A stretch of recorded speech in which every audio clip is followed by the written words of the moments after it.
नमस्कार। आकाशवाणी श्री विजयपुरम से प्रस्तुत है प्रादेशिक समाचार।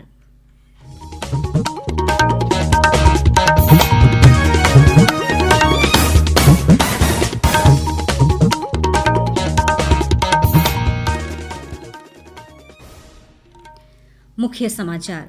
प्रधानमंत्री नरेंद्र मोदी आज 22वें आसियान भारत शिखर सम्मेलन में वर्चुअल माध्यम से भाग लेंगे। आकाशवाणी से मन की बात कार्यक्रम में प्रधानमंत्री नरेंद्र मोदी आज सुबह 11 बजे अपने विचार साझा करेंगे। पर्यटन निदेशालय द्वारा वंडूर बीच पर आयोजित 2 दिवसीय समुद्र तट खेल महोत्सव 2025 का समापन हुआ और खराब मौसम की स्थिति को देखते हुए स्थानीय समुद्र तट पर चेतावनी संकेत 3 लगा दिया गया है।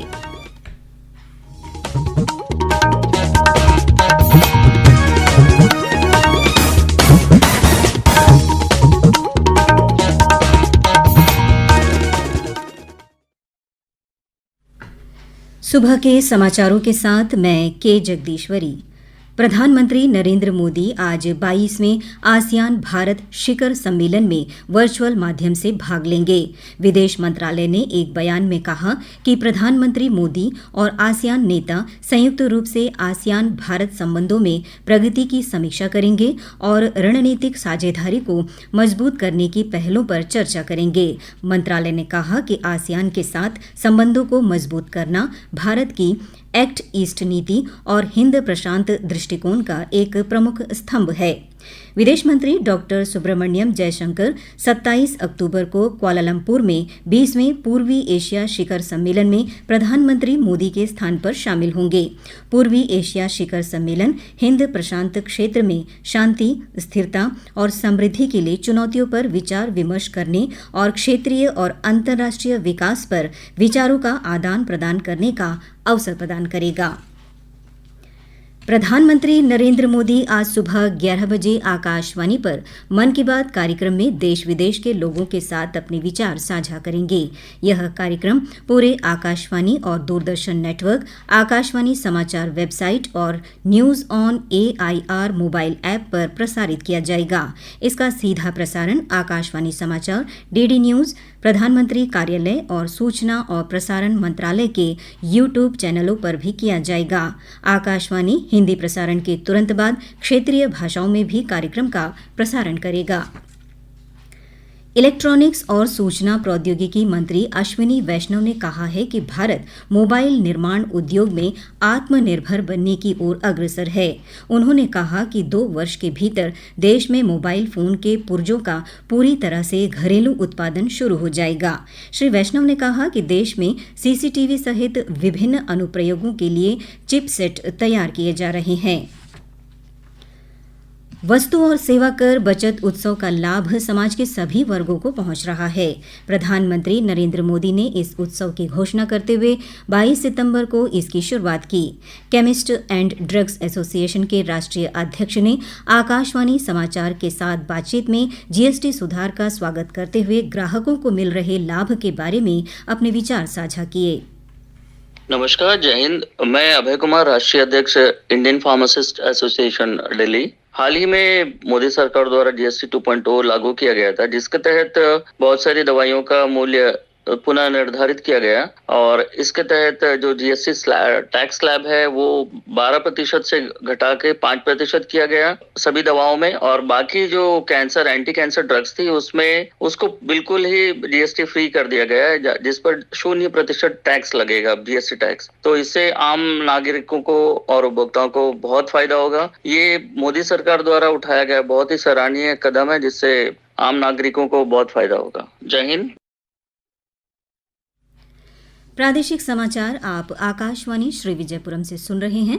समाचारों में आगे प्रमुख हैं समुद्र तट खेल महोत्सव और मौसम। आकाशवाणी श्री विजयपुरम से प्रसारित होने वाला यह प्रादेशिक समाचार बुलेटिन आप मीडियम वेव के साथ साथ FM 100.9 मेगाहर्ट्ज पर भी सुन रहे हैं। ये समाचार मोबाइल फोन और वाहनों के FM रेडियो पर भी उपलब्ध है।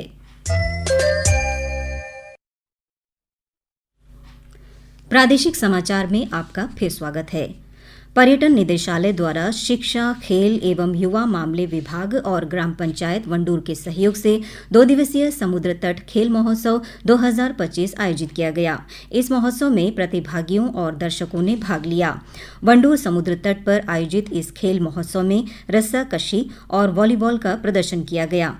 इस दौरान वंडूर ग्राम पंचायत के प्रधान अधीर दास मुख्य अतिथि थे। अपने संबोधन में भाषण में श्री दास ने महोत्सव की सफलता पर प्रसन्नता व्यक्त करते हुए कहा कि यह ग्रामीणों और आगंतुकों दोनों के लिए एक उत्सव का अवसर था।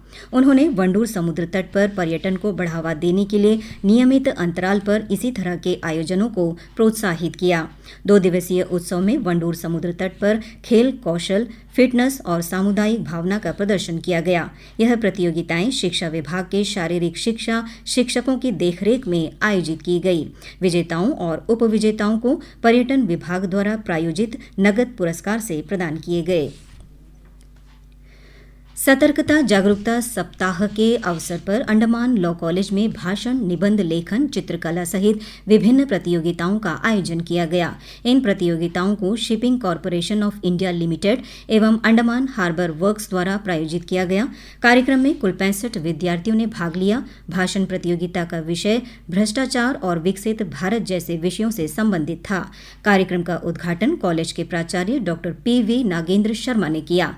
इस अवसर पर शिपिंग कॉरपोरेशन ऑफ इंडिया के प्रबंधक अम्बलीश्री और हार्बर वर्क्स के सतर्कता अधिकारी सुब्रत बाला भी उपस्थित रहे। आकाशवाणी श्री विजयपुरम द्वारा 1 नवंबर को सतर्कता एक साझा जिम्मेदारी विषय पर सेमिनार आयोजित किया जाएगा, जिसमें प्रतियोगिताओं के विजेताओं को पुरस्कृत किया जाएगा। दक्षिण अंडमान जिला प्रशासन ने राजस्व विभाग के माध्यम से वृक्षाबाद क्षेत्र में सरकारी राजस्व भूमि पर अनाधिकृत अतिक्रमणों को हटाने के लिए एक अभियान चलाया। इस अभियान के दौरान मुख्य सड़क के किनारे बने अस्थायी आश्रयों में सरकारी भूमि पर अतिक्रमण पाया गया। लगभग 200 वर्ग मीटर क्षेत्र को खाली कराकर सरकारी खाते में वापस कर दिया गया। नागरिकों से आग्रह किया गया है कि वे सार्वजनिक भूमि पर अवैध रूप से कब्जा करने से बचे। किसी भी शिकायत के लिए आम जनता फोन संख्या 03-192-240127 और 9531888844 पर व्हाट्सएप जिला नियंत्रण कक्ष से संपर्क कर सकते हैं।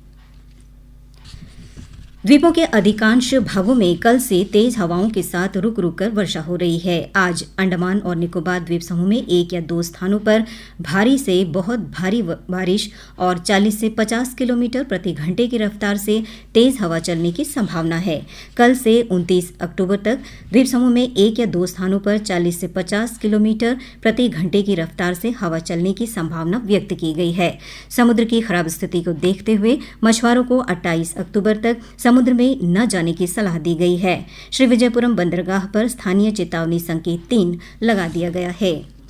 जहाजरानी निदेशालय द्वारा उत्तरी अंडमान सागर और आसपास के क्षेत्रों में निम्न दबाव का क्षेत्र बनने और इसके खाड़ी में चक्रवाती तूफान में बदलने की संभावना के बारे में परामर्श जारी किया गया है। खराब मौसम की स्थिति को देखते हुए यात्रियों और जहाजों की सुरक्षा को ध्यान में रखते हुए शिपिंग सेवा निदेशालय द्वारा अंतर्द्वीपीय जहाजों को निलंबित या रद्द किया जा सकता है। इसी प्रकार चाथम, बम्बूफ्लाट, डंडस पॉइंट, होप टाउन, फिनिक्स बे के बीच फेरी और वाहन फेरी सेवाओं का संचालन भी मौसम की स्थिति के आधार पर बाधित हो सकता है। अधिक जानकारी के लिए यात्री फिनिक्स बे स्थित सूचना काउंटर पर फोन संख्या पर संपर्क कर सकते हैं। अंत में मुख्य समाचार एक बार फिर। प्रधानमंत्री नरेंद्र मोदी आज 22वें आसियान भारत शिखर सम्मेलन में वर्चुअल माध्यम से भाग लेंगे। आकाशवाणी से मन की बात कार्यक्रम में प्रधानमंत्री नरेंद्र मोदी आज सुबह 11 बजे अपने विचार साझा करेंगे। पर्यटन निदेशालय द्वारा वंडूर बीच पर आयोजित 2 दिवसीय समुद्र तट खेल महोत्सव 2025 का समापन हुआ। और खराब मौसम की स्थिति को देखते हुए स्थानीय समुद्र तट पर चेतावनी संकेत 3 लगा दिया गया है। इसके साथ ही प्रादेशिक समाचार का ये बुलेटिन समाप्त हुआ। नमस्कार।